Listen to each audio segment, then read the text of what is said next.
বিসমিল্লাহির রহমানির রহিম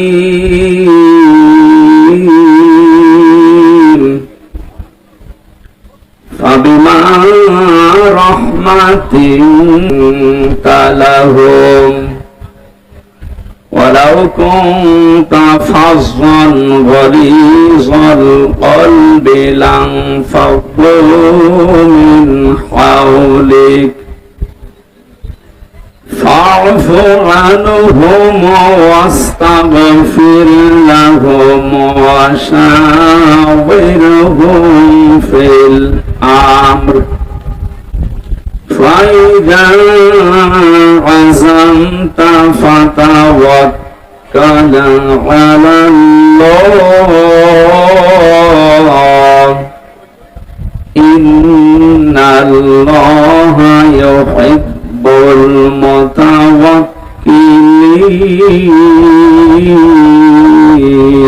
المتوكلين صدقت يا ربنا. عن أبي هريرة رضي الله تعالى عنه قال قال النبي صلى الله عليه وسلم من لم يرحم صغيرنا ولم يوقر كبيرنا فليس منا. رواه ابن ماجه. وقال تعالى في شان رسوله إن الله وملائكته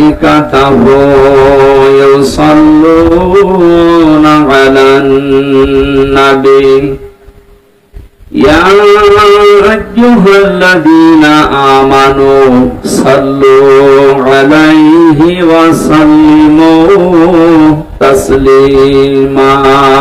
اللهم صل على سيدنا مولانا محمد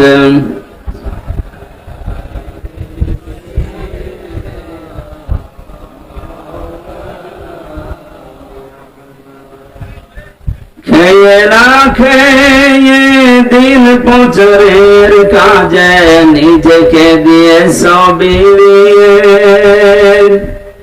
তাই ফের কাফেরেরা চিনল না আলো দুষ্ট ছেলেদের পিছু দিল লেলিয়ে পাথরের আঘাতে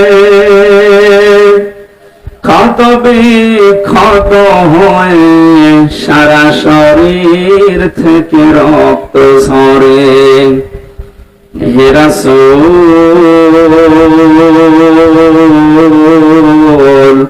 তোমাকে ভুলি আমি কেমন করে। আলহামদুলিল্লাহ। বাংলাদেশের ঐতিহ্যবাহী জেলা নারায়ণগঞ্জ বন্দর থানার অন্তর্গত মদনগঞ্জ যুব সমাজ ওয়াজ কমিটির উদ্যোগে 29তম বাৎসরিক মহাবিশ্বের মহাবিশ্বয় আমাদের মালিক আমাদের মনিব মহান রব্বুল ইজ্জাত ওয়াল জালালের মুখের পবিত্র বাণী কোরআন কারীম। কোরআনের এই অনুষ্ঠানের সম্মানিত সভাপতি জনাব মাওলানা মফিজুল ইসলাম,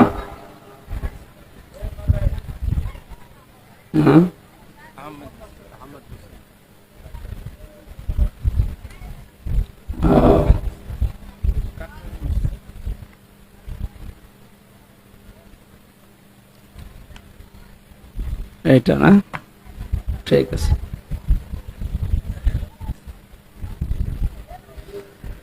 মাহফিলের সম্মানিত সভাপতি জনাব আহমেদুল হোসাইন দামাত বারকাতুহুল আলিয়া, প্রধান অতিথি প্রতিষ্ঠাতা আল জাইনাল প্লাজা নারায়ণগঞ্জ আমার আরাফাতের ভাই আলহাজ মোহাম্মদ জয়নুল আবেদিন, সম্মানিত উদ্বোধক আলহাজ ফয়সাল মোহাম্মদ সাগর, সাবেক কাউন্সিলর 19 নম্বর ওয়ার্ড নারায়ণগঞ্জ সিটি কর্পোরেশন। যত মানুষের নাম দিয়েছে এটা এটা করে নাম বলে দোয়া করতে গেলে তো আধা ঘন্টা লাগে। যাক, সম্মানিত মানুষ এখানে অনেক আছে, আমরা দেখতে পাচ্ছি। এটা দেখে ওয়ারফা'না লাকা যিকরাক, আল্লাহ এদের সম্মান, মর্যাদা, ঈমান এবং আমল অনুযায়ী যেন দুনিয়া আখিরাতে আরো বাড়িয়ে দেন। সামনে বসা মুসলমান ভাইরা, পর্দার আড়ালের সম্মানিত মা এবং বোনেরা, প্রশাসনের ভাইরা, প্রাণ প্রিয় বন্দরবাসী, আল্লাহর দরবারে শুকরিয়া জানাচ্ছি। রবিউল আউয়াল মাসের বিশ্বনবী মুহাম্মদ রাসূলুল্লাহ সাল্লাল্লাহু আলাইহি ওয়াসাল্লামের জন্মের এই পবিত্র সময়ে, জন্মের মাসে আমরা যেগুলো করছি ওগুলো কোরআন হাদিস সমর্থিত কিনা আমরা সামনে যাব ইনশাআল্লাহ। তারপর ওই সময়টা পবিত্র সময়, কোরআনের আলোচনা শোনার জন্য যে আল্লাহ আমাদেরকে এখানে নিয়ে আসলেন, শরীর সুস্থ রাখলেন, বলছি আলহামদুলিল্লাহ।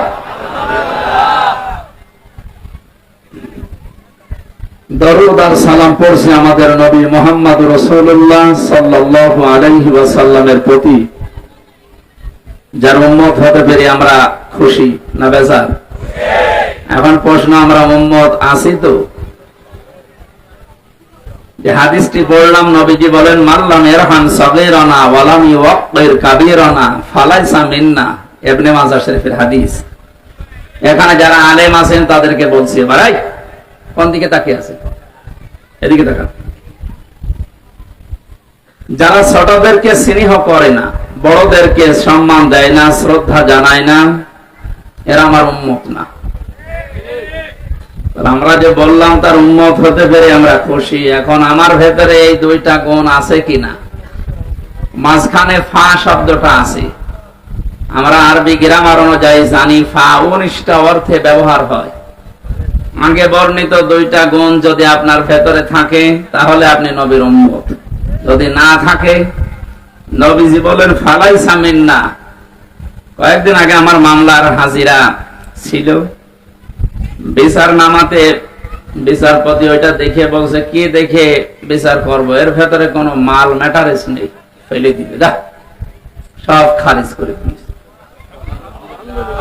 আলহামদুলিল্লাহ, সুবহানাল্লাহ বলার জন্য না, এই যে দেখার পরে দেখছে কিছু নেই, যেভাবে ছুড়ে ফেলে দিল, যে আমি কি দেখে বিচার করব। এই যে ছুড়ে ফেলে দিল, এর আরবিতে ফা ব্যবহার করা। ওপরে বর্ণিত যে গুণগুলো আল্লাহর নবী জানালেন, যদি সত্যি আপনার ভেতরে না থাকে, আর আপনার চেহারা সুরত যদিও দরবেশের মতো হয়, ফালাইসা মিন্না, আপনি নবীর উম্মত না। এবার আসেন তো হাদিসটা বাস্তবে দেখি আমাদের ভেতরে আছে কিনা। মাল্লাম ইয়ারহাম সাগীরানা, যারা ছোটদেরকে স্নেহ করে না। ছোট কারা? বয়সে যারা ছোট নাকি? না, শুধু এরা না, আপনি যেখানে আছেন ওই জায়গার নিচে যারা আছে প্রত্যেকে আপনার কাছে ছোট। আপনি যে চেয়ারে আছেন, আপনার নিচে যত চেয়ার আছে সবাই আপনার কাছে ছোট। কথা বুঝতেছেন? ছোটদেরকে স্নেহ করা লাগবে। ওয়ালাম ইউওয়াক্কির কাবীরানা, যারা বড়দেরকে শ্রদ্ধা জানায় না, সম্মান দেয় না। বড় কারা? যারা বয়সে বড় নাকি? না না, বয়সে বড় ছাড়া আবু জাহেল তো আমার বয়সে বড়। বড় কারা এ কথা বলবে কোরআন শরীফ। কে বলবে বলেন তো? আল্লাহ রাব্বুল আলামিন বলেন, ইন্না আকরামাকুম ইনদাল্লাহি আতকাকুম ইন্নাল্লাহা আলিমুন খাবীর। সূরা হুজুরাতের ভেতরে আছে 13 নম্বর আয়াতের শেষের দিকে, অবশ্যই আমি আল্লাহর কাছে সবচাইতে সম্মানিত, সবচাইতে বড়, যার ভেতরে আল্লাহর ভয় বেশি। আল্লাহকে বেশি ভয় করে কারা? কোরআনে কারীম জানিয়েছে, ইন্নামা ইয়াখশাল্লাহা মিন ইবাদিহিল উলামা। সূরা ফাতিরের 28 নম্বর আয়াতের মাঝে আছে, অবশ্যই পৃথিবীতে যত বান্দা বান্দি আমি বানিয়েছি, সবচেয়ে বেশি ভয় আমি আল্লাহকে করে আলেমরা। কারা? আলেম কারা? আল্লাহ পাক জবাব দিচ্ছেন, আলেম কারা? ওমান আযলামু মিম্মান কাতামা শাহাদাতান ইনদাহু মিনাল্লাহ। সূরা বাকারা প্রথম নাম্বার পারার 20 নাম্বার পৃষ্ঠার 13 নাম্বার লাইনের 140 নাম্বার আয়াতের মাঝের অংশে আছে। এটা তাফসীরে ফি জিলালিল কোরআন সাজ্জিদ কুতুব বর্ণনা দিচ্ছেন। আল্লাহ বলেন, এই পৃথিবীতে আমার দৃষ্টিতে, আসলাম ইসমে তাফসীল, এটা এর চাইতে বড় শব্দ আরবিতে আর নেই। সুপারলেটিভ ডিগ্রি বলা হয় ইংরেজিতে। আল্লাহ বলেন, আমার দৃষ্টিতে পৃথিবীর ময়দানে সবচাইতে বড় জালেম ওই লোকটা যার কাছে কোরআনের জ্ঞান থাকার পরেও দুনিয়ার স্বার্থে গোপন করে রাখে। আমরা যাদেরকে বড় আলেম মনে করি, আল্লাহর ভাষায় এগুলো বড় জালেম। আলেম কারা? আয়াতের ব্যাখ্যা করতে গিয়ে মুহাদ্দিসিন কিরাম লিখেছেন, পৃথিবীর ময়দানে যে ব্যক্তি আল্লাহর কালাম নিয়ে চিন্তা ভাবনা করে আর হালালকে হালাল জানে, হারামকে হারাম জেনে ছেড়ে দেয় এবং আল্লাহর ইবাদতে নিজেকে নিয়োজিত রাখে, এই মানুষটা আল্লাহর কাছে আলেম। দ্বিতীয় হাদিসে আয়াতের পক্ষে এসেছে, আল্লাহর নবী বলেন, কিয়ামতের দিন আল্লাহ যখন বিচার আরম্ভ করবেন, প্রথম নাম্বারে আল্লাহ পাক নিজের সামনে মানুষকে দাঁড় করাবেন, স্রেফ একা একা। কোরআনে কারীম জানিয়েছে, ওমা কুল্লুহুম আতিহি ইয়াউমাল কিয়ামাতি ফারদা। সূরা মারইয়ামের 95 নাম্বার আয়াতে আছে, কিয়ামতে প্রতিটি মানুষ আমি আল্লাহর সামনে দাঁড়াবে। কয়জন করি? বলেন বলেন। আপনি নিজের কাছে এবার আয়াতটার সামনে নিয়ে ভাবেন তো, কিয়ামতের প্রথম বিচারের যে ধাপ শুরু হবে, বাংলাদেশে আমরা বিচার দেখি কয়েক রকম। নারায়ণগঞ্জের ম্যাজিস্ট্রেট কোর্টে একরকম বিচার হয়, এরপরে আছে জজ কোর্ট, এরপরে আছে হাই কোর্ট, এরপরে আছে সুপ্রিম কোর্ট। রায় এদেশে 4 প্রকার হয়। ম্যাজিস্ট্রেট কোর্ট থেকে যদি আপনি ন্যায় বিচার না পান, বলতে পারবেন না যে আমি ন্যায় বিচার পাইনি, আমি এই বিচার মানি না। এটা বললে আপনার বিরুদ্ধে মামলা হবে, রাষ্ট্রদ্রোহী। এতটুকু বলার ক্ষমতা আপনার আছে যে আমি ন্যায় বিচার পাইনি, আমি ওপরে যাব। যান, কোথায় যাবেন? জজ কোর্টে যান। জজ কোর্ট থেকে যদি আপনার বিরুদ্ধে রায় আসে, আপনি এতটুকুই বলতে পারবেন যে আমি ন্যায় বিচার পাইনি। যদি বলেন বিচার আমি মানি না, মামলা হয়ে যাবে। কথা বুঝতেছেন? এরপরে আর একটা জায়গায় যান, হাইকোর্টে। ওখান থেকে যদি রায় আসে, আপনি বলতে পারবেন আমি মানি না। বলা যায় এতটুকু যে আমি ন্যায় বিচার পেলাম না, আমি আরো উপরে যাব। জানার একটা ধাপ আছে সুপ্রিম কোর্ট, ওখানে আবার 2 ভাগ। এখান থেকে প্রধান বিচারপতি যিনি এখন দায়িত্বে আছে, উনি যদি একবার আপনার বিরুদ্ধে রায় দিয়ে দেয় আর আপনি যদি বলেন মানি না, এদেশে হয় থাকতে দেবে না, নাই জেলখানায় দিয়ে দেবে। তাহলে এদেশের রায়ের ধাপ আমরা পেলাম 4টা। কিয়ামতেও তো আল্লাহর বিচার ব্যবস্থা যখন আরম্ভ হবে, আল্লাহ পাক বলেন আমার বিচারের ধাপ হবে 2টা। একটা নাম্বারে মানুষকে আমি একা একা ডাক দেব, কেউ থাকবে না তার সাথে। মা তাযালু কদামা বানি আদম আবদি ইয়াউমাল কিয়ামাতি হাত্তা ইসআলান খামসিন আন উমরিহি ফিমা আফনা ওয়া আন শাবাবিহি ফিমা আবলা ওয়া আন মালিহি মিন আইনা ইকতাসাবাহু ওয়া ফিমা আনফাকাহু ওয়া আন ইলমিহি মাযা আমিলা ফি। মুত্তাফাকুন আলাইহি। বুখারী মুসলিমের যৌথ হাদিস এটা। আল্লাহ পাক বলেন প্রত্যেকটি বনি আদম সন্তানকে আমার সামনে দাঁড় করাবো, ওর আশেপাশে কেউ থাকবে না, ও আর আমি ছাড়া। 5টা প্রশ্ন করব একে একে। সঠিক জবাব দেওয়ার আগে সামনেও যেতে পারবে না, পেছনেও যেতে পারবে না, জায়গায় দাঁড়িয়ে থাকবে। নারায়ণগঞ্জবাসী, এই হাদিসটা এবার নিজের সাথে একটু দাঁড় করান। আপনি মনে করেন একা একা দাঁড়িয়ে আছি আল্লাহর সামনে। আমার এখন 33 বছর বয়স, আপনার তো 50, 60, 70, 80 বছর। বলেন তো এখন যদি আপনার 80 বছরের জবাব আল্লাহ জিজ্ঞাসা করে, জবাব দেওয়ার মতো জীবন আপনি তৈরি করেছেন? মাঝে মাঝে একা একা থাকলে আমার মনে হয় আল্লাহ পাক যদি বলে হামজা 2024 সালের আগস্ট মাসের 31 তারিখ পর্যন্ত তোরে মাফ করে দিলাম, যা শুধু সেপ্টেম্বরের 1 থেকে 17 এই 17 দিনের জবাব দিয়ে জান্নাতে চলে যায়। আমার তো মনে হয় 17 দিনের জবাব এখনো আমার ঠিক করা সম্ভব হয়নি। আপনারা পারবেন? হ্যাঁ, আপনারা পারবেন। আপনারা 72 রাকাত নফল নামাজ পড়েন, ওরা পারবেন না? মানে পারবেন, আপনারা পারবেন। আপনাদের ঈমান আমার ভালো আছে, আপনাদের চিন্তা করার দরকার নেই।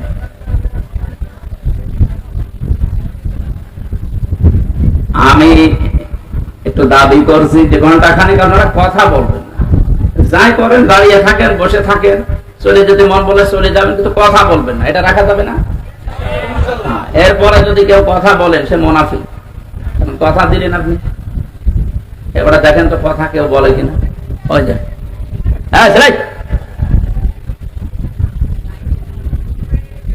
দেখা যদি নাও যায়, কালকে ইন্টারনেট থেকে নামিয়ে নেবে, তার কথা বলবেন না।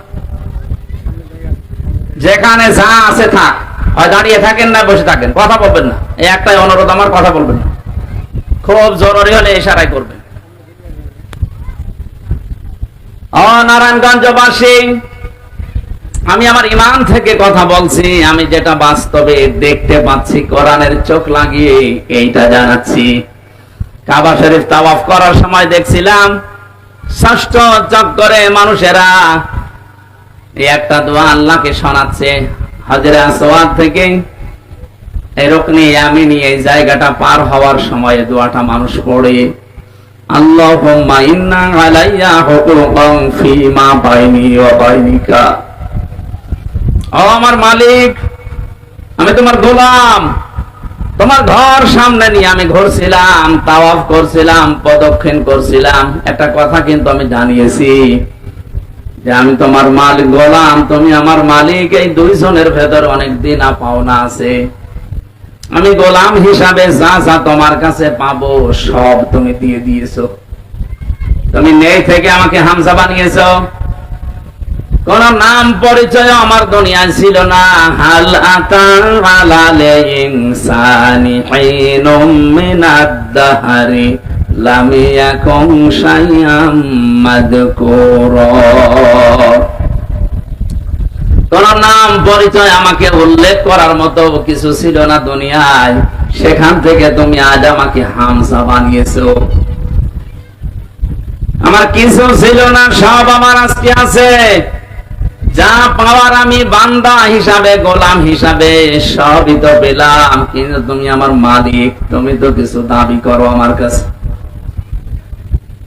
আমি দাবি অনুযায়ী তোমাকে কিছুই দিতে পারিনি, তবে একটা সম্পদ আমার কাছে আছে, সেই সম্পদের নাম তুমি আমাকে মাফ করে দাও।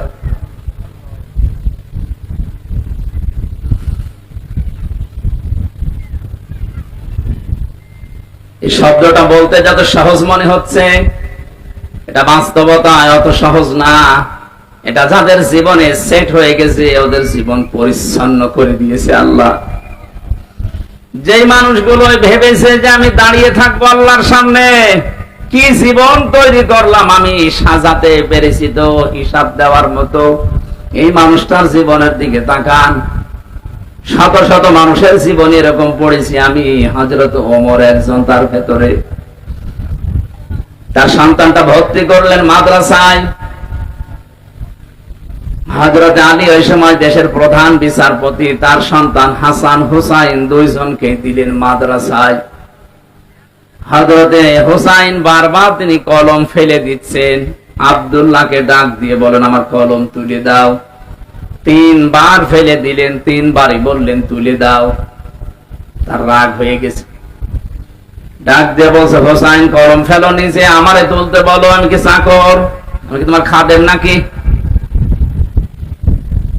হযরত হোসাইন রাগ করে বললেন তুমি তো শুধু খাদেম না, খাদেমের বাচ্চা খাদেম।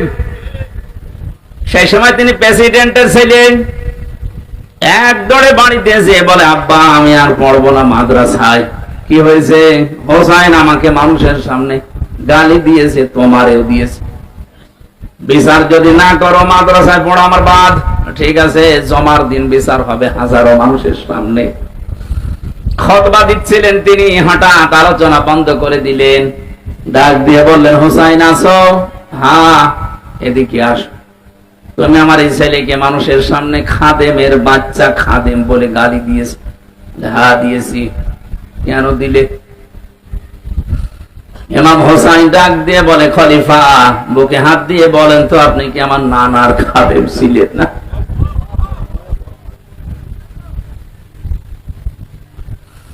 হযরত ওমরের কথা বন্ধ হয়ে গেছে, চোখ দিয়ে দরদর করে পানি ঝরছে। সামনে ডেকে বললেন, এদিকে আসো, যে কথা বললেন এটাকে লিখে দিতে পারবে? কাগজ কলম দিয়ে আসে। খেজুরের পাতা নিয়ে এসেছে, উনি লিখে দিলেন, ওমর আমার নানার খাদেম ছিল, আমি দেখেছি। ইতি হুসাইন ইবনে আলী। সই করে দিলাম, যা। কাগজটা হাতে নিতেন, চুমা খেলেন, ডাক দিয়ে বলেন, নবীর সাহাবীরা, বিচার হয়ে গেছে, আর কিছু লাগবে না। ছোট মানুষ তো হোসাইন বোঝে না, আব্দুল্লাহ বোঝে না, বলে, বাবা বিচার তো শুরুই করলে না, হয়ে গেল কি করে? হযরত ওমর বলে, সন্তান, যে বিচার করেছি দুনিয়া না আখিরাতেও কাজে লাগবে। আমি যখন মারা যাব, এই কাগজটা আমার কাফনের ভেতরে দিয়ে দিও। ময়দানে মাহশরে যখন আল্লাহ পাক তার বিচারের প্রথম স্টেপে আমাকে ডাকবে, জীবনের কিছুই যদি আল্লাহর ভালো না লাগে, এই কাগজটা তুলে দেখাবো, মাবুদ আমার জীবনের কোনো কিছু যদি তোমার কাছে কবুল না হয়, পছন্দ না হয়, এই কাগজটার দিকে একটু তাকাও, তোমার নবীর নাতি লিখে দিয়েছে আমি নবীর খাদেম ছিলাম। এই ওসিলায় হলে তুমি আজকে আমারে মাফ করে দাও। হিসাবে শব্দটা শুনতে যত ছোট মনে হচ্ছে, বিশাল ব্যাপার এটা। মানুষের ভেতরে যতদিন পর্যন্ত 100% এটার বিশ্বাস জন্মাবে না, ওর জীবন ততদিন পরিচ্ছন্ন হওয়া সম্ভব না।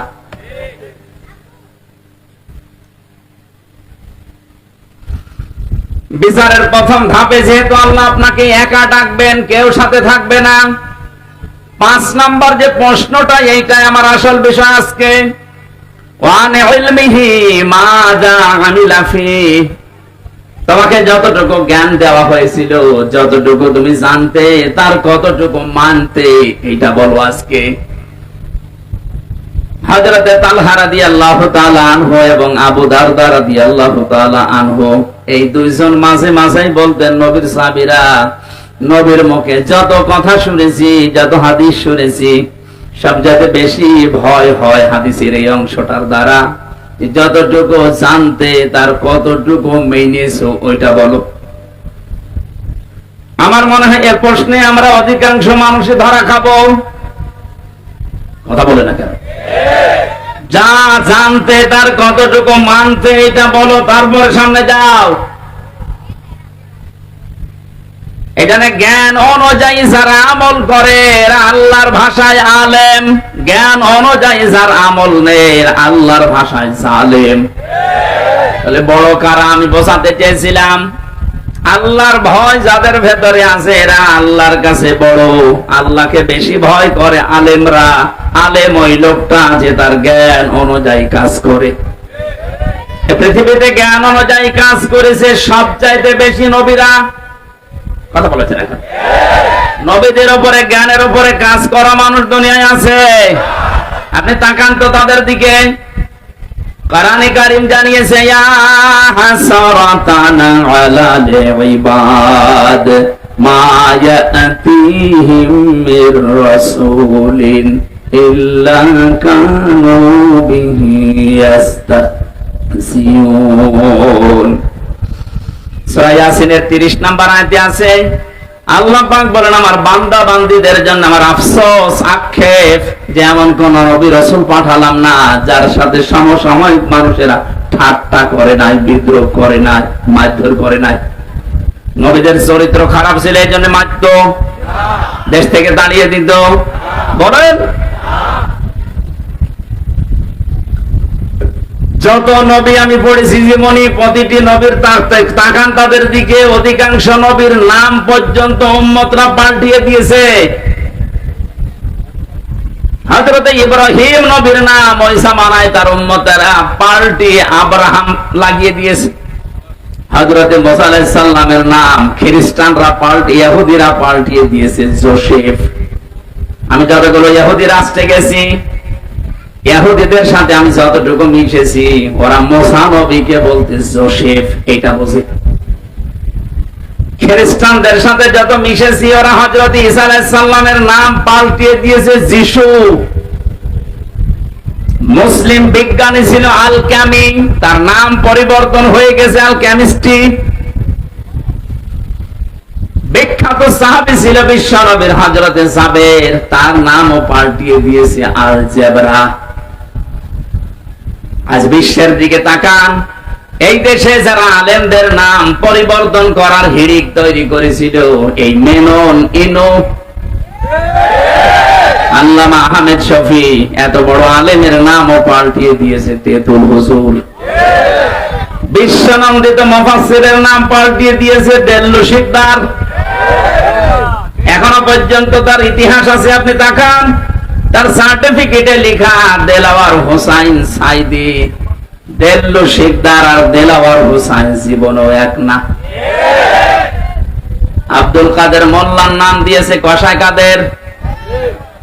আমি কয়েকদিন আগে গিয়েছিলাম ফরিদপুরের সদরপুরে, এ মহান ব্যক্তির কবর জিয়ারত করে ওনার গ্রামের যত মানুষ, যে মানুষের কান্নাকাটি দেখেছি, সবাই বলছে কসাই কাদের আর আব্দুল কাদের মোল্লা এক না।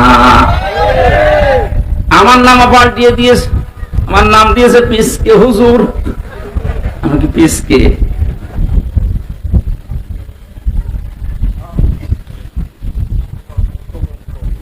এই যে নাম যারা পাল্টিয়ে দেয়, পরিবর্তন করে দেয়, এই মানুষগুলো আল্লাহর বা আল্লাহর নিজের কাছে তারা জালেম।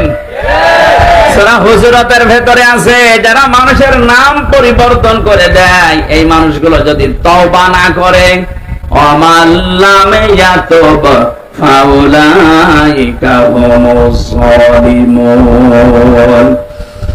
যে মানুষগুলো নাম পরিবর্তন করে মানুষকে ডাকো, যদি তওবা না করো, তোমরা জালিম হয়ে মারা যাবা। আমরা বিশ্বে এখন তাই দেখতে পাচ্ছি। যারা এ কাজ করেছিলেন তওবা করেন। আলেমদের নাম যারা পরিবর্তন করে তালিকা করছিল, এক একজনের নাম এক এক রকম দিয়ে তালিকা করেছিল 116 জনের। আল্লাহ এত বেশি অপমান করেছে তারে, যে মুন্সিগঞ্জে বাড়ি, কালামানিক, ওর বিসি পর্যন্ত হয়ে গেছে। সুপ্রিম কোর্টের একজন বিচারপতি এত নিচে আল্লাহ নামাবে আমিও কোনোদিন কল্পনা করি নাই। কলা পাতায় শুয়ে আছে। আমার মনে হয় পৃথিবীতে আল্লাহ যদি আমাকে আর কিচ্ছু না দেখায়, আমার কোনো আফসোস নেই। কালা মানিককে আমি যা দেখেছি, আলহামদুলিল্লাহ।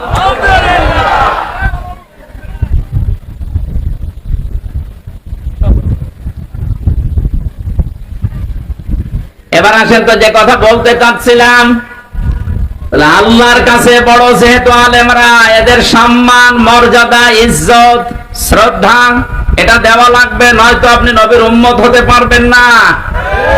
15.5 বছর আমরা এটা দেখেছি। যারা আল্লাহর কোরআনের জ্ঞান, নবীর হাদিসের জ্ঞান থাকার পরে গোপন করে রেখেছে দুনিয়ার স্বার্থ পেয়ে, তাদেরকে আমরা দেখেছি অনেকে আলেম মনে করতে, অথচ আল্লাহর ভাষায় ওগুলো বড় জালেম। আর যারা জ্ঞান অনুযায়ী আমল করতে গেছে, তাদের তো শ্রদ্ধা সম্মান দূরের কথা, এত নিচে নামিয়েছে অত্যাচারে। আমি নিজে সাক্ষী, 3টা বছর আমার সাথে যা করেছে, সাধারণ মানুষের সাথে এরকম করে না। ওরা আলেম দেখলে দায়িত্ব দিছ হিন্দুদের। আমার দায়িত্ব পড়েছিল দেবদুলাল, সুব্রত বালা, চণ্ডী দাস, কি সুন্দর নাম না? দেখলেই বোঝা যাচ্ছে যে আমার প্রতি রহম করবে। আচরণই ওই রকম।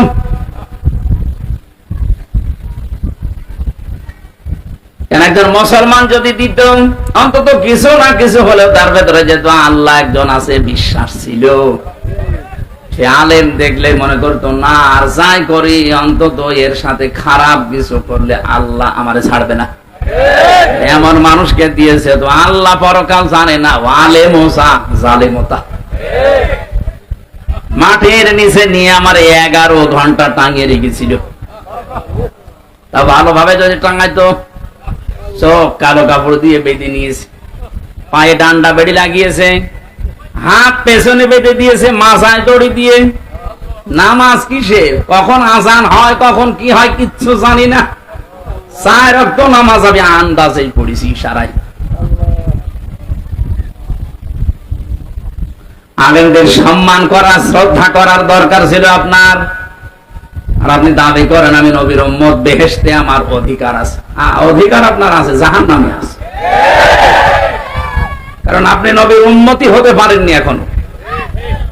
এই নবীর উম্মত হওয়ার জন্য যে 2টা গুণ বললাম, এই 2টা গুণ মানুষের আছে, অধিকাংশ মানুষের নেই। আল্লাহ তুমি আমাদেরকে এই 2টি গুণ অর্জন করার তৌফিক দাও, বলেন আমিন। আমি আর নিচে নামলাম না, কথার অর্থ বুঝতেছেন?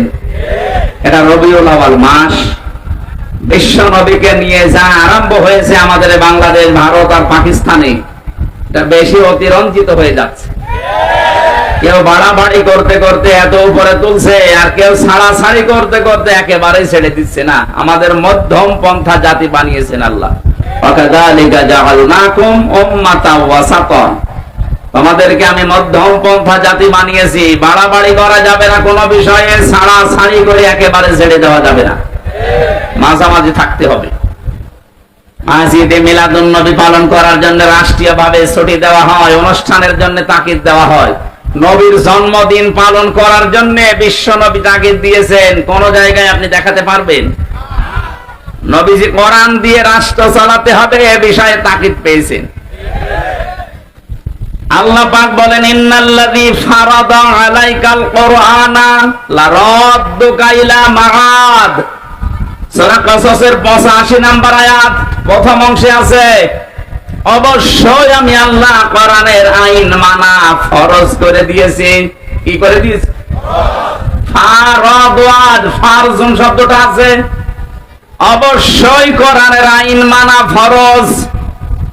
অথচ 96% মুসলমান আমরা এই দেশে বাস করি।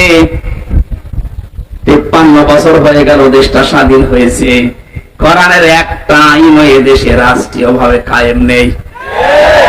তবে কি জবাব দেবেন? শুধুমাত্র নবীর মিলাদ, মিলাদ মানে জন্ম, মিলাদ মানে তার জন্মদিন নিয়ে আনন্দ করে জিলাপি আর খেজুরি খেয়ে মহব্বত দেখাচ্ছেন। অথচ বিশ্ব নবীর ইন্তেকালের 600 বছর পরে এটা মানুষ আবিষ্কার করেছে। আর আমরা জানি যেটা ইসলামে নেই।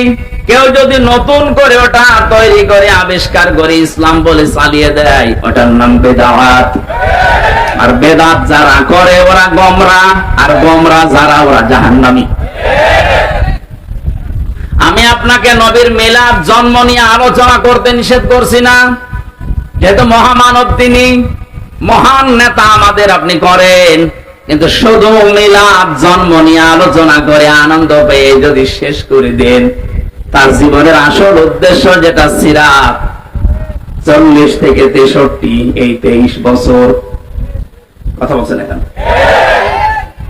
আপনি 1 থেকে 40 বছর পর্যন্ত যদি মোহাম্মদ ইবনে আব্দুল্লাহকে না মানেন, আপনি জাহান্নামে যাবেন, এমন কথা কোরআন হাদিসে নেই।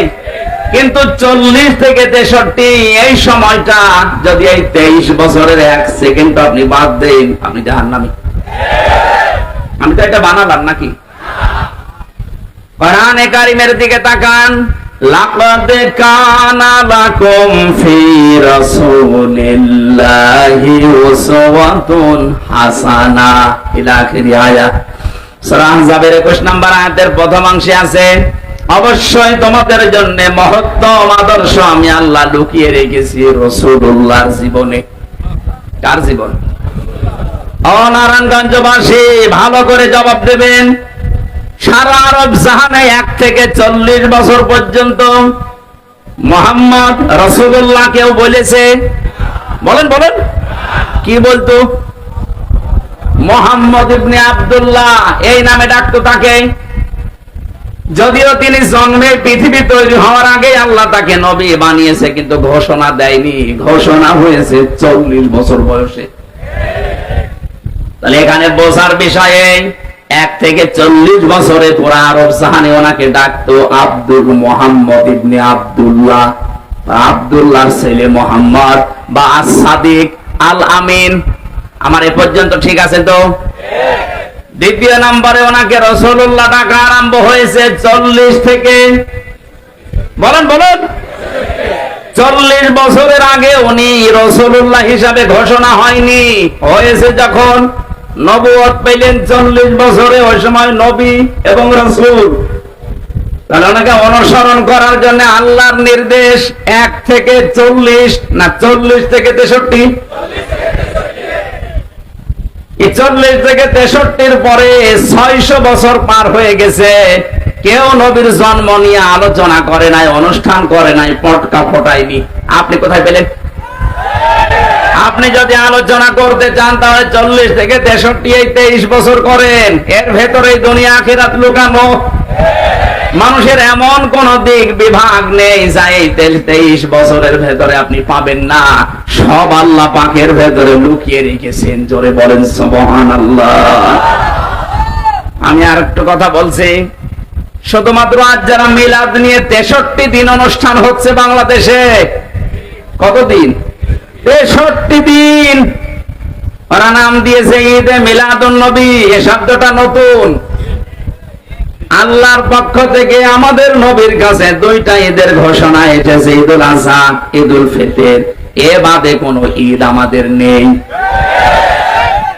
যারা এই নতুন ঈদ বানিয়ে আনন্দে আছেন, কান খাড়া করে শোনেন। আমি আপনার শত্রু না, আপনাকে আমি বাঁচাতে চাই। শুধুমাত্র জন্ম নিয়ে মিলাদ নিয়ে যারা পড়ে থাকেন, নবীদের 2 চাচা ছিল এরকম, সাল মিলাদে জন্মে তারা খুশি। একজন আবু তালেব আর একজন আবু লাহাব। আপনি তাদের 2 জনের পুরা জীবনী পড়ে দেখেন, 2 জনেই জন্মে আনন্দ করেছে।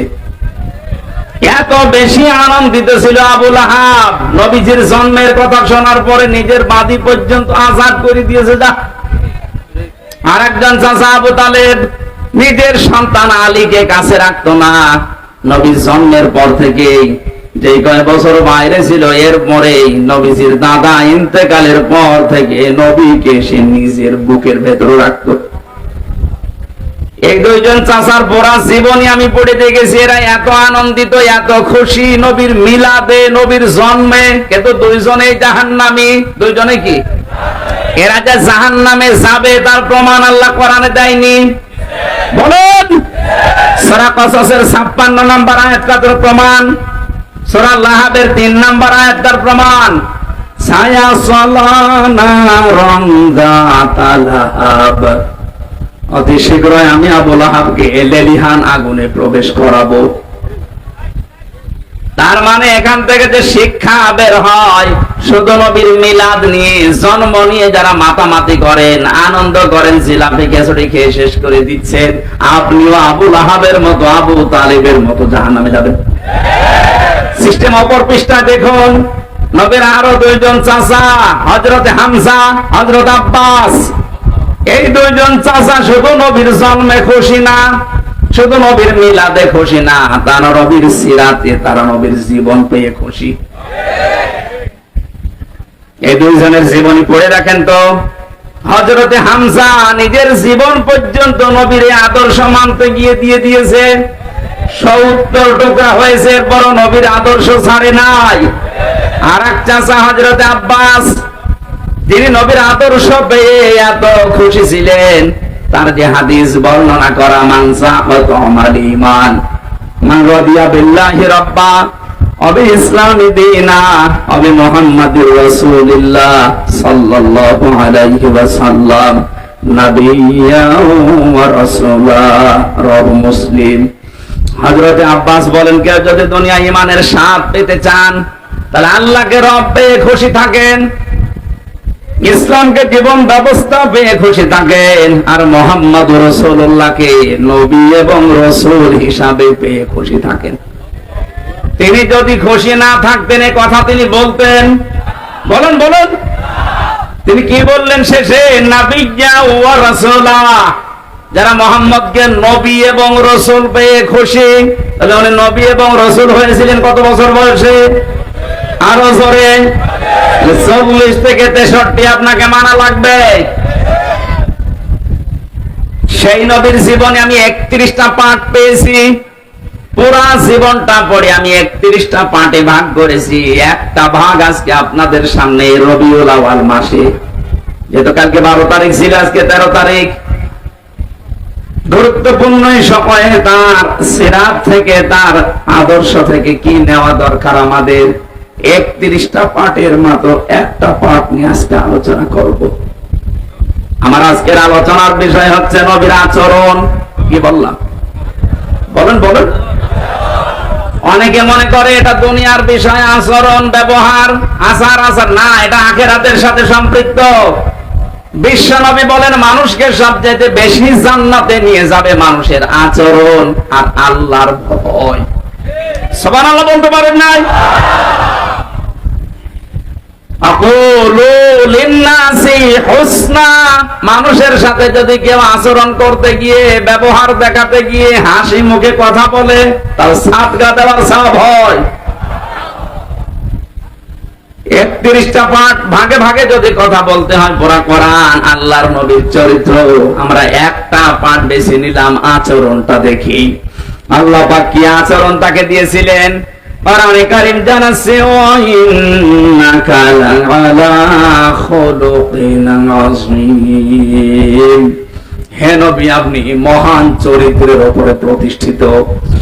এখানে যারা আলেম আছে তাদেরকে বলছে, এই যে আযীম, এই শব্দ আল্লাহ কোন নবীর নামের সাথে দেননি। আল্লাহ পাক নবীদেরকে বিভিন্ন সময় তার নিজের নামটা দিয়েছিলেন, গুণবাচক নাম, যেমন হালিম। আল্লাহ ইসমাইল নবীকে হালিম বলে ডাক দিয়েছিলেন। হালিম মানে চাচা হালিম, কি হালিম মানে সহনশীল, ধৈর্যশীল। হযরত ইসমাইলের আরেক ভাই ছিল ইসহাক, তাকে আল্লাহ ডাক দিয়েছিলেন ফাবাশশারনাহু বিগুলামিন আলীম।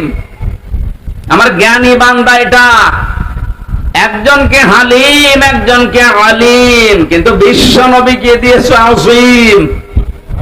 এত বড় মহান চরিত্র আপনাকে আমি দিয়েছি, কিয়ামত পর্যন্ত মানুষ শুধু অনুসরণ করে যাবে, কোল কিনারা পাবে না। সেখান থেকে সূরা আলে ইমরানের 159 নম্বর আয়াতটা পড়েছি। বিশ্ব নবীর আচরণ, তার ব্যবহার কেমন ছিল, তার জীবনের প্রতিটি পদে পদে আমাদের জীবনকেও আমরা মিলাতে চাই। কথা বলেন ঠিক কিনা? আল্লাহ পাক বলেন, ফাবিমা রাহমাতিন মিনাল্লাহি লিনতা লাহুম ওয়ালাউ কুনতা ফাসসান গালিযাল কলবি লানফাদ্দু মিন হাওলিক। আল্লাহর যত রহমত, এই পৃথিবীতে যত রহমত আল্লাহ দিয়েছেন, তার ভেতরে অন্যতম দয়া রহমত আপনার প্রতি এই যে আপনি মানুষের সাথে কোমল আচরণ করেন, নরম আচরণ করেন। আপনার যদি ভাষা কর্কশ হতো, আপনি যদি বদ মেজাজি হতেন, আপনি যদি খিটখিটে মেজাজের হতেন, আপনি যদি কঠোর হৃদয়ের অহংকারী হতেন, তাহলে মানুষ আপনার চারিপাশ থেকে দূরে চলে যেত। ফাআফু আনহুম, মানুষের জন্য ক্ষমা প্রার্থনা করেন, মানুষের জন্য ক্ষমা প্রার্থনা করেন। আস্তাগফির লাহুম, তাদেরকে ক্ষমা করে দেন। নিজে তো ক্ষমা করবেন এবং তাদের জন্য নিজে ক্ষমা চাবেন। সাবিরহুম ফিল আমর, দুনিয়ায় যে কোনো কাজে তাদের পরামর্শের ভিত্তিতে করবেন।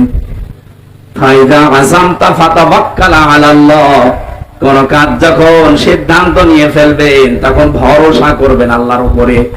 ইন্নাল্লাহা ইউহিব্বুল মুতাওয়াক্কিলিন, অবশ্যই আল্লাহ ভরসাকারীদের, যারা ভরসা করে আল্লাহর প্রতি, তাদের ভরসা আল্লাহর উপরে করাই দরকার।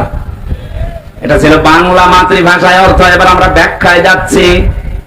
নবীজিকে আল্লাহ যত দয়া দেখিয়েছেন, যত গুণ দিয়েছেন, তার ভেতরে অন্যতম গুণ এইটা, তিনি কোমল হৃদয়ের ছিলেন, নরম, সফট, কোমল। এত নরম ছিলেন নবীজি, তার আচরণ ছিল নিজের শরীরের সাথে, পরিবারের সাথে, শিশুদের সাথে, মুরব্বীদের সাথে, বন্ধুদের সাথে, স্ত্রীদের সাথে, মেয়েদের সাথে, মা বাবার সাথে, যুদ্ধবন্দীদের সাথে, প্রতিবেশীর সাথে, এমনকি শত্রুদের সাথে। এরকম 27টা বিষয় আমি পেয়েছি। তাফসীরে ফি জিলালিল কোরআন ইবনে কাসির মুফাসসিরিন ইকরাম যেভাবে সাজিয়েছেন, আমরা কোরআনে কারীম থেকে ওইভাবে আমাদের জীবনে নবীর জীবন মিলাতে চাই। আমাদের আদর্শ কি কারো বাবা? বলেন বলেন। আমাদের আদর্শ কারো স্বামী, কারো চাচা? আমাদের আদর্শ একমাত্র, কেবলমাত্র, শুধুমাত্র বিশ্ব নবী মুহাম্মদ রাসূলুল্লাহ সাল্লাল্লাহু আলাইহি ওয়াসাল্লাম। কালকে ধর্ম উপদেষ্টা ঘোষণা দিয়েছেন, এদেশ থেকে যদি টাকা পাচার বন্ধ করতে চান, এদেশ থেকে যদি চাঁদাবাজি বন্ধ করতে চান, কিয়ামতের আগে বন্ধ করতে পারবেন না যতদিন পর্যন্ত বিশ্ব নবীর আদর্শ কায়েম না হবে। টাকা পাচার বন্ধ হয় না, চাঁদাবাজি যে বন্ধ হয় না, এটা 5 তারিখের পর থেকে আমরা অনেকে দেখেছি। কথা বলেন না কেন? এর আগে ছিল যেভাবে প্রকাশ্যে, হয়তো 5 তারিখের পরে অনেকে গোপনে আরম্ভ করেছিল। প্রকাশ্যে গোপনে কোন চাঁদা এদেশে হবে না যদি নবীর আদর্শ এদেশে কায়েম করা যায়। আর এটা কায়েম করবে ফেরেশতারা।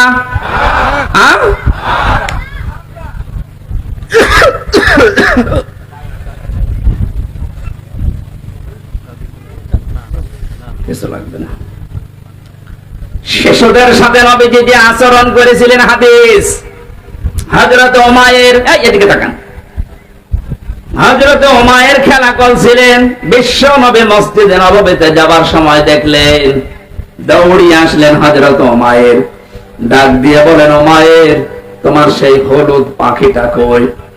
হযরত উমাইর কেঁদে ফেললেন, ডাক দিয়ে বলে, ইয়া রাসূলুল্লাহ, একটা বিশ্ব নবী, তামাম দুনিয়ার জন্য আপনাকে আল্লাহ নবী আর রাসূল করে পাঠিয়েছে, আপনি আমার মতো ছোট মানুষের খবর রাখেন, এমনকি আমার পাখির খবর পর্যন্ত আপনি রাখেন। ও নারায়ণগঞ্জবাসী, আপনি কার আদর্শে অনুপ্রাণিত হয়ে স্লোগান দেন? আপনার তো স্লোগান দেওয়া দরকার ছিল, আমার নেতা, তোমার নেতা বিশ্ব নবী। এই কথাটা কেন বললাম? এই দিকে তাকান, আলাদাবুল মুফরাদ 3 নাম্বার হাদিস। এই পৃথিবীতে যার আদর্শ বিশ্ব নবী এখনো হয়নি, অন্য কেউ, কান খাড়া করে শোনেন, নবীজি এখনো যার আদর্শ হয়নি, অন্য কেউ। আপনি মারা যাবেন, আপনি নামাজ পড়তে পারেন, রোজা রাখতে পারেন, দাড়ি রাখতে পারেন, জুব্বা গায়ে দিয়ে হজ করতে পারেন, এখনো যদি আপনার আদর্শ নেতা বিশ্ব নবী না হয়ে অন্য কেউ হয়, আপনি মারা যাওয়ার সঙ্গে সঙ্গে বিনা বিচারে, বিনা হিসাবে জাহান্নামী। নিয়ে আসেন, কোন মহারথী নিয়ে আসবেন, এবার নিয়ে আসেন। আপনার কোনো বিচার নেই, কোনো হিসাব নেই। এখন যদি বলেন এত শক্ত করে বলছেন কেন? হ্যাঁ, কেন বলছে এবার তাকান। এই দুনিয়ায় একজন মানুষকে আল্লাহ নেতা বলে ঘোষণা দিয়েছেন, ডাক দিয়েছেন, ইয়াসিন, হে নেতা। পৃথিবীর কারো নামে এই শব্দ আল্লাহ দেয়নি। কোরআন শরীফের ভেতরে আল্লাহ 7টা নামে নবীকে ডাক দিয়েছেন, বিশেষ করে তার ভেতরে ইয়াসিন 1 নাম্বার, 2 নম্বরে তহা, 3 নম্বরে আব্দুন বা আব্দুল্লাহ, 4 নম্বরে মুদ্দাসসির, 5 নম্বরে মুজাম্মিল, 6 নম্বরে আহমদ, 7 নম্বরে মুহাম্মদ। এই 7টা নামে আল্লাহ বিশেষ করে ডাক দিয়েছেন, তার 1 নম্বরে ইয়াসিন। আল্লাহ ঘোষিত নেতা একজন। কয়জন? আপনার বিবেকে নাড়া দেয় না? একজনকে বাদ দিয়ে আপনি কার সামনে ঘোরেন, কার পেছনে থাকেন? পাগল হলেও তো কাজ করা ঠিক না। আশা করছি সব ভুলে যাবেন। এই পৃথিবীতে বিশ্ব নবী ছাড়া আমরা কাউকে আদর্শ নেতা মানি না। এখন যদি বলেন তাহলে ইসলামী দলে দেশে যারা আছে তারাও তো তাদের নেতা আছে। হ্যাঁ, আমরা ওই নেতাকে মানি যে নেতা আল্লাহ রাসূলকে দেখে দেখে চলে। বলেন, আপনি তাকান, এমনও মানুষ আছে যার সামনে দেখলে রাত 12টার পরে তার মাটিতে ঠিক মতো পা পড়ে না, রিকশা ছাড়া বাড়ি যেতে পারে না, কি কি লাল নীল পানি খায়। কথা বলছে না কেন? খেজুর গাছকে ধাক্কা দিয়ে বলে বড় ভাই সাইড দেন, আর কতক্ষণ দাঁড়াবো। এই লোকটা যদি হয় আপনার আদর্শ, কোরআনে কারীম কি জানিয়েছে? ইয়াউমা নাদউ কুল্লা উনাসিন বিইমামিহিম। সূরা বনী ইসরাঈলের 72 নম্বর আয়াতের প্রথম অংশে আছে, আল্লাহ বলেন কিয়ামতে প্রতিটি মানুষকে বিচারের দ্বিতীয় ধাপে, ওই যে ম্যাজিস্ট্রেট কোর্টস, জজ কোর্ট বলছিলাম না, আমার আল্লাহ বলেন প্রথমে তো তোরে একা ডাকবো, দ্বিতীয় সিস্টেমে এবার তোরে একা না, তোর ইমামের সাথে তোর নেতার সাথে ডাক দেবো। নারায়ণগঞ্জবাসী, আমি বিবেককে প্রশ্ন করছি, আপনার যে নেতার আদর্শ মতো চলেন আর গর্ব করে বলেন আমি অমুক নেতার সৈনিক, বলেন তো ওই লোকটা কিয়ামতে আপনার সামনে থাকবে, আপনি থাকবেন পেছনে? যেই লোকটা আপনার সামনে, যার চরিত্র আপনি জানেন, কথা বলছেন না কেন, যার সরাত সিরাত আপনি দেখেছেন, সেটা কি করে আপনি এতদিন পর্যন্ত দেখতেছেন, এই লোকটার সামনে পেছনে আপনি, ওকে যদি আল্লাহ কিয়ামতে দেখে আপনার কি মনে হয় যে আল্লাহ ওকে মাফ করবে? ওর সরাত সিরাত দেখে তো আল্লাহর রাগ হয়ে যাবে। ওর রাতের চরিত্র একরকম, দিনেরটা আর একরকম। আপনি নিজেই এখন বলছেন ঠিক আমাকে মাফ করবে না, তাহলে আছেন কেন? কথা বলে না কেন? এই মুহূর্তে সিদ্ধান্ত পাল্টান। যাকে দেখলে অন্তত আল্লাহর মায়া লাগবে এরকম নেতা দেশে নেই। আমার নিজের দেখা, আমি নিজে জেলখানার ভেতরে দেখেছি, তার সূরাত সিরাত, তার আমল, তার তাওয়াক্কুল, আল্লাহর প্রতি ভরসা, ইখলাস। আমার মনে হয় আল্লাহর নবী মুহাম্মদ রাসূলুল্লাহ সাল্লাল্লাহু আলাইহি সাল্লাম দুনিয়ায় যা যা বলেছেন করেছেন, তার একেবারে পা থেকে মাথা পর্যন্ত সব দেখা যাচ্ছে। যাকে দেখলে আল্লাহর কথা মনে হয়, আল্লাহর জিকির স্মরণ হয়। আর আমি এমন নেতার আদর্শ মানি যার ভেতরে নবীর কোন সুন্নাত নেই, আদর্শ নেই, ও দেখলেই মনে হয় টাটকা একটা শয়তান। খালি 72 রাকাত নামাজই চা পড়ে, তাছাড়া কিছু নেই। তাহলে এমন মানুষকে আপনি নেতা মানবেন যাকে আল্লাহ কিয়ামতের দিন দেখলে অন্তত আল্লাহ পাক রাগ করবেন না।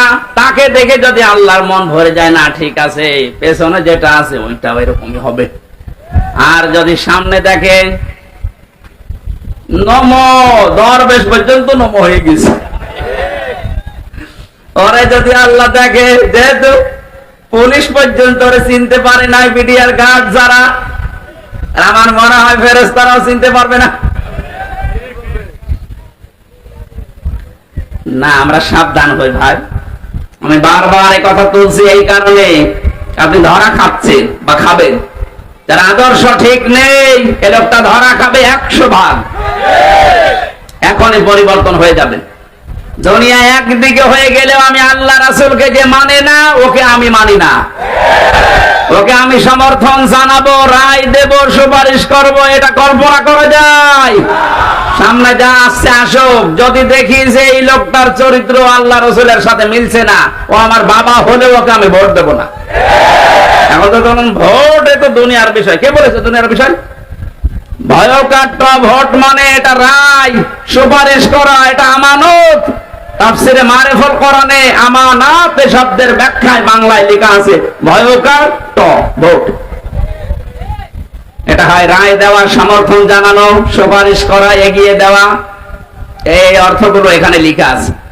কোরআনে কারীমের সূরা নিসা 5 নম্বর পারা 10 নম্বর পৃষ্ঠা 12 নম্বর লাইনের 85 নম্বর আয়াত। আমি লম্বা করে দলিলগুলো বলতে পারছি না, বাড়ি যেয়ে মিলিয়ে নেবেন। আপনার একটা রায়ের কারণে যদি এদেশে আবার চাঁদাবাজি শুরু হয়, আবার স্বৈরতন্ত্র চালু হয়, আপনার একটা রায়ের কারণে কিয়ামত পর্যন্ত আপনি পস্তাবেন।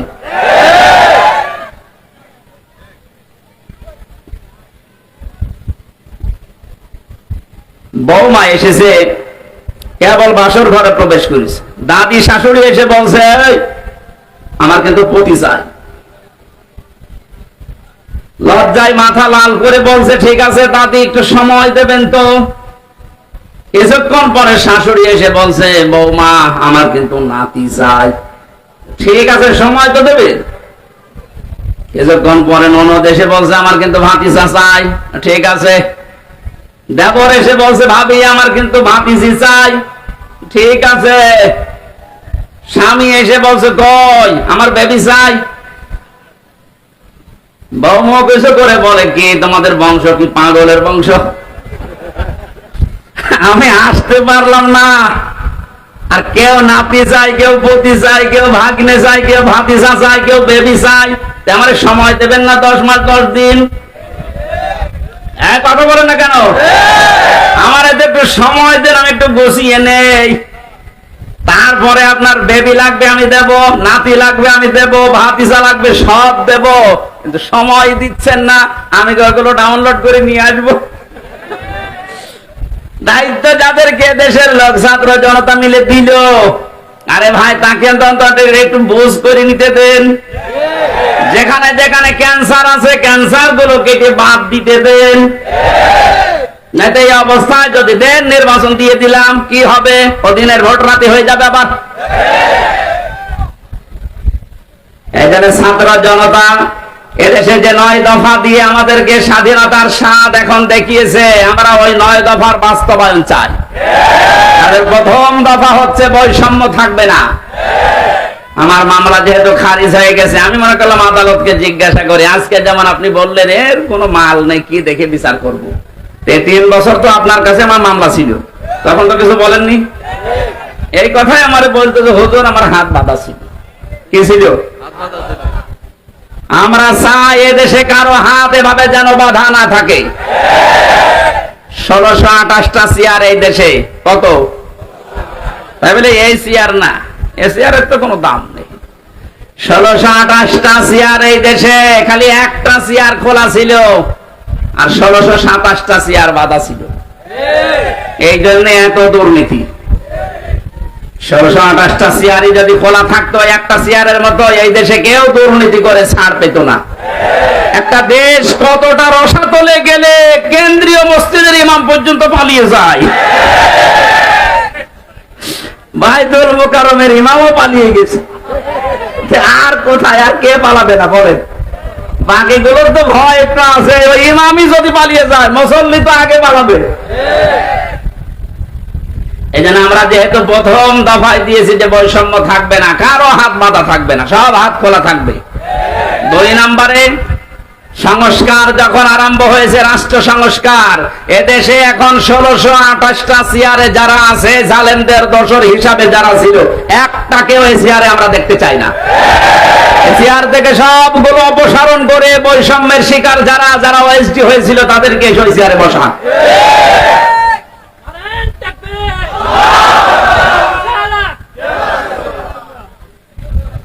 কথাগুলো বোঝার চেষ্টা করবেন। আমি শুধু নারায়ে তাকবীর দেওয়ার জন্য বলছি না। শিশুদের প্রতি আল্লাহর নবী যে আচরণ, তিনি বিশ্ব নবী হওয়ার পরও শিশু এবং শিশুর পাখি পর্যন্ত ভুলে যাননি। নবী যে আচরণ করেছিলেন, তাকান, আল্লাহর নবীর আচরণ ছিল বড়দের সাথে। বিশ্ব নবী মুহাম্মদ রাসূলুল্লাহ তো এই হাদিসটা এই জন্যই বলেছিলেন, যারা বড়দেরকে শ্রদ্ধা করো না, সম্মান দাও না, আমি নবী বলছি, তারা আমার উম্মতের দলভুক্ত হতে পারো না। বলেন নাউজুবিল্লাহ। তার আচরণ ছিল যুদ্ধবন্দীদের সাথে, যুদ্ধবন্দীদের সাথে তার যে আচরণ, আমরা আজকে কারাবন্দীদের সাথেও সে আচরণ করতে পারছি না। কারাবন্দীদের সাথে আচরণ 3 রকম হয়। আমি কাশিমপুর কেন্দ্রীয় কারাগারে ছিলাম, হাই সিকিউরিটিতে, ওখানে 3 রকমের আচরণ পেয়েছি। আমার তো মামলা একটা ছাগল চুরি মামলাও না, ঠুনকো একটা মামলা দিয়েছে। তারপর আমারে রেখে দিত ফাঁসির কন্ডেম সেলের ভেতরে। বিশ্বনবী আচরণ করেছিলেন তাকান, যুদ্ধ বন্দী যারা তাদেরকে তো মেরে ফেলার কথা, অথচ হযরতে একজনের জীবনী পড়লাম আজকে, সুমামা ইবনে ওয়াইর রাদিয়াল্লাহু তাআলা আনহু। তাকে তিনি মসজিদে নববীর ভেতরে বেঁধে রেখেছে সাহাবীরা। নবীজি গভীর রজনীতে গিয়ে বললেন, কেমন আছো, কি আচরণ আশা করো তুমি আমার কাছে? লোকটা কেঁদে ফেলেছে, ডাক দিয়ে বলে, মুহাম্মদ যে অবস্থায় আছি তুমি আমারে বাঁচাতেও পারো, মারতেও পারো। নবী তার নাম ধরে বললেন, দেখো এই জামানায় শেষ জামানা না, এরপরে আরেকটা জগৎ আমাদের সামনে আসতেছে। ইসলামের যে সৌন্দর্য গুলো তার সামনে তুলে ধরলেন, একটা একটা করে চলে গেলেন কিছু না বলে। বাড়িতে যে নিজেদের লোক দিয়ে রান্না করলেন ওঠের গোশত আর বকরি, এগুলো পাঠিয়ে বললেন ওকে নিজে খাওয়াও। সাহাবীরা নিজে খাওয়িয়েছে। দ্বিতীয় দিন নবীজি নিজে উঠের দুধ দহন করে গরম অবস্থায় তার কাছে পাঠালেন। মানুষ জামাইদেরকেও এত আদর করে না, কথা বলে না কেন? কি করেছিলেন? যুদ্ধবন্দীদের সাথে এই আচরণ, আর আমরা কারা বন্দীদের সাথে কি আচরণ করলেন আপনি জবাব দেবেন কি? আবার উপর থেকে নির্দেশ দিত সিসি ক্যামেরা দিয়ে 24 ঘন্টা ফাঁসির কন্ডেম সেলের ভেতরে তালাবদ্ধ করে খাবার যেন আমাদের কাছে ভালোটা না যায়, ওইটা উপর থেকে বসে বসে দেখতো। অথচ এখন যারা রিমান্ডে আছে, দরবেশ, এই আনিসুল, এমেনুল, ইনু, এদেরকে নাকি বাড়ির খাবার খাওয়ানো হচ্ছে, এসি ঘরে থাকতে দিয়েছে। কারা দায়িত্বে আছেন আমি জানি না, প্রকাশ হয়ে যাচ্ছে। কিন্তু বাংলার ছাত্র জনতা যদি একবার আবার রুখে দাঁড়ায়, চেয়ারে কিন্তু আর থাকতে পারবেন না। জালেমরা যা করেছিল, কোরআন যেহেতু জানিয়েছে, ওই না কাবতুম ফাকিবু বিমিসলি মা উকিবতুম বি, যতটুকু তোমার সাথে করেছে অতটুকু করো। অন্তত আমরা অতটুকু চাচ্ছি, বেশি করার দরকার নেই। 11 ঘন্টা টাঙিয়ে রাখেন শয়তানদের। ব্যারিস্টার আরমানের মতো 8 বছর মাটির নিচে আয়না ঘরে একটু আটকিয়ে রাখেন, খেলা বুঝবে যে কারে কয় দুনিয়া। আবার স্ট্যাটাস দেয়, কি করেছি আমার কুকুরের মতো দাঁড়িয়ে দিল। কি করেছেন টের পাচ্ছেন না? এদিকে আসেন, চট করে ঢুকে পড়বো। আসেন, চট করে ঢুকে পড়াচ্ছে। সারা বাংলাদেশের 18 কোটি মানুষ যদি আপনাকে মাফ করে দেয়, ব্যারিস্টার আরমানের বউ আপনাকে মাফ করবে না। আয়না ঘরের সাথে যারাই জড়িত, একটারও কোনো ক্ষমা নেই, কারণ এগুলো মানুষ না, এগুলো কুলাঙ্গার আর জানোয়ার। আমারে মাটির নিচে নিয়েছে আচরণ করতো, আমার মাঝে মাঝে আমার তো কষ্ট হইতো, মাঝে মাঝে মনে হয়তো আল্লাহ ও যা করে গেল, ও বাড়ি যে ওর বোর কাছে থাকে কি করে, ও তো ঘুম আসার কথা না। আমার সাথে মুফতি ফখরুল ইসলাম ছিল, ওরে নিয়ে মাটির নিচে আয়না ঘরে এই পার ভেতরে হাত, এখানে হাত দিয়ে সামনে রড, এই রডের সাথে ধরে হাতে তালা লাগিয়ে, তাহলে 1-2 ঘন্টা 5 ঘন্টা 24 ঘন্টা তালা লাগানো, মাত্র 1.5 মিনিট সময় দিত টয়লেট করার। আর খাবার যা দিত, মাখানো খাবার, মনে হচ্ছে যে 4-5 জন মাখিয়ে এক জায়গায় রেখে দিয়েছে, পেল পান লেখা না পালে না খা।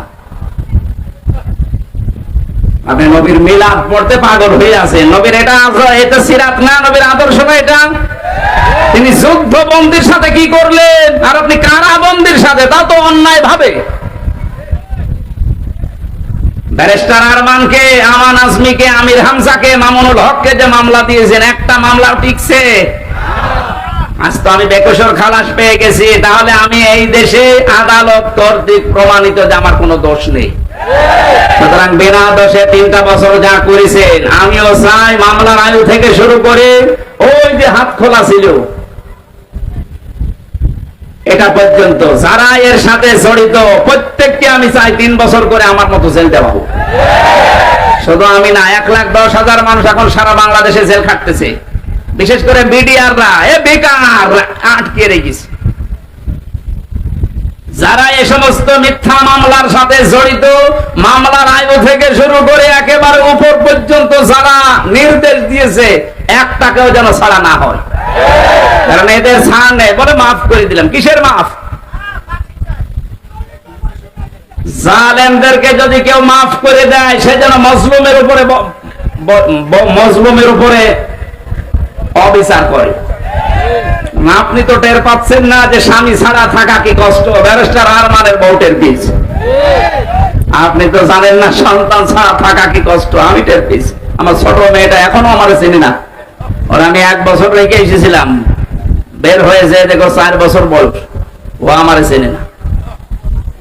আমি যেদিন জেল থেকে বাড়ি গেছি, বলছে হুজুর আমাদের বাড়ি চলে। তার মানে ওর মনে হচ্ছে যে এরকম হুজুর বহু আসে, এও একটা হুজুর।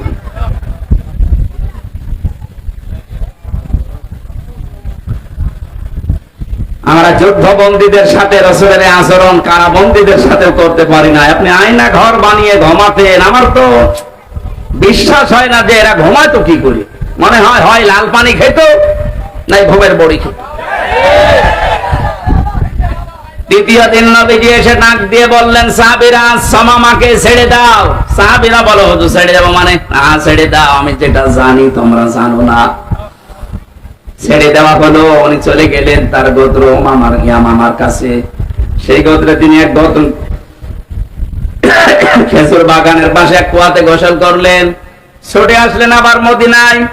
বিশ্ব নবীকে বলে, হে রাসূল, আমি চিন্তা ভাবনা করতে করতে গিয়েছিলাম, আপনার ওই আচরণ আমার মনে পড়ছিল 3 দিনের। আমি আর নিজেকে কন্ট্রোল করতে পারি না, আপনি আমারে কালেমা পড়িয়ে দেন। তিনি ওখান থেকে চলে গেলেন। ইয়ামেন থেকে গম আসতো মক্কায়, ওই গম নিয়ে মক্কার মানুষেরা ব্যবসা করে খেত।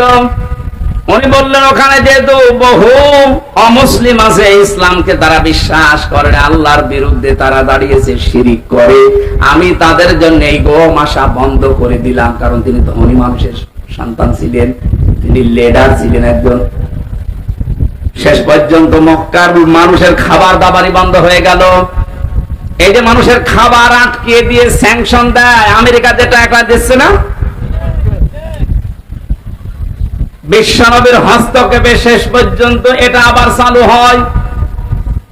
নবীজি যুদ্ধবন্দীদের সাথে যে আচরণ দেখিয়েছিলেন, আমরা আজ যদি বাংলাদেশে যারা বিরোধী দলে আছে এই মানুষগুলোর সাথে ওই আচরণ করতে পারতাম, প্রত্যেকে আপনার দলের লোক হয়ে যেত।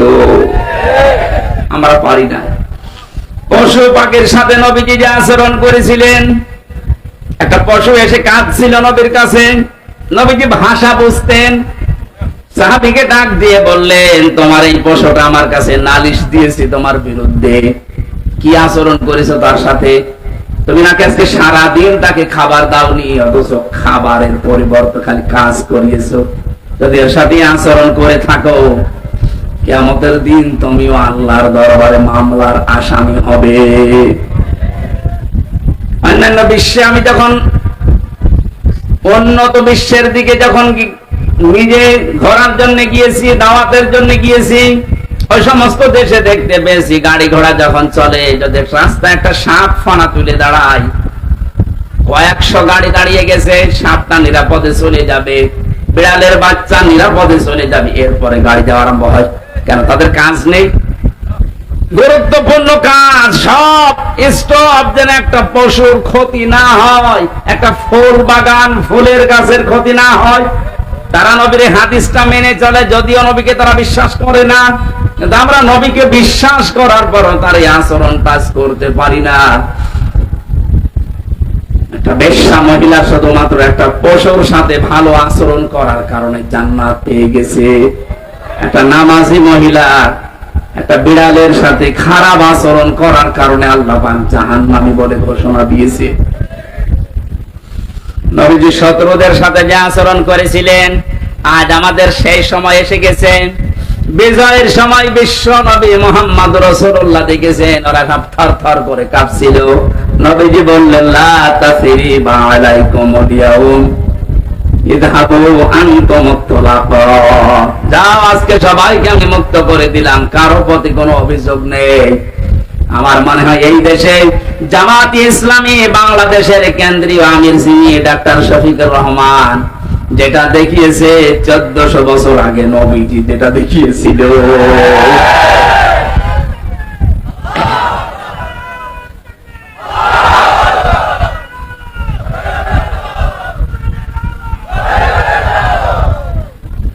প্রত্যেক জায়গায় নবীজির এই কমলতা আমরা পেয়েছি।